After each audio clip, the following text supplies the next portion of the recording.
টি-20 বিশ্বকাপের পর প্রথমবারের মতো আন্তর্জাতিক ম্যাচে মুখোমুখি হতে যাচ্ছে বাংলাদেশ ও পাকিস্তান। দুই ম্যাচের এই টেস্ট সিরিজ শুরু হবে আগামী ২১শে আগস্ট থেকে। তবে রাওয়ালপিন্ডিতে হতে যাওয়া প্রথম টেস্টের আগে উকি দিচ্ছে নতুন শঙ্কা। আবহাওয়া পূর্বাভাস বলছে এই সময়ে আবহাওয়া পরিস্থিতি প্রতিকূল থাকার পাশাপাশি বৃষ্টিতে ম্যাচটি ভেস্তে যেতে পারে।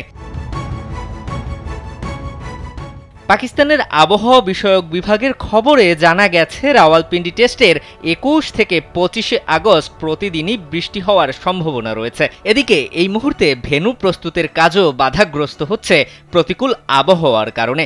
পিচ প্রস্তুতের কাজও এখনও শুরু করতে পারেনি মাঠ কর্মীরা।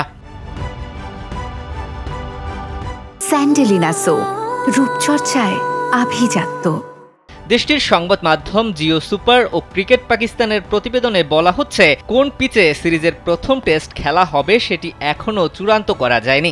বর্তমানে দু দলই রোমাঞ্চকর লড়াই উপহার দিতে অনুশীলনে ঘাম ঝরাচ্ছে। একই সঙ্গে টেস্ট সিরিজ শুরুর আগেই আবহাওয়া পরিস্থিতি উন্নতি হবে বলেও প্রত্যাশা তাদের। সিরিজের দ্বিতীয় ম্যাচ হবে করাচির ন্যাশনাল ব্যাংক ক্রিকেট স্টেডিয়ামে ৩০ আগস্ট থেকে ৩রা সেপ্টেম্বর। দ্বিতীয় ম্যাচটি হবে দর্শক শূন্য মাঠে, কারণ ২০২৫ চ্যাম্পিয়ন্স ট্রফি উপলক্ষে সংস্কার কাজ চলছে করাচি স্টেডিয়ামের গ্যালারিতে। অন্যদিকে মূল দলের সিরিজ শুরুর আগে বাংলাদেশ এ দল ও পাকিস্তান শাহিনস ৪ দিনের দুটি আনঅফিসিয়াল টেস্ট ম্যাচ খেলছে। ইসলামাবাদে চলমান প্রথম ম্যাচের তৃতীয় দিনে একটি বলও মাঠে গড়ায়নি বৃষ্টির বাধায়।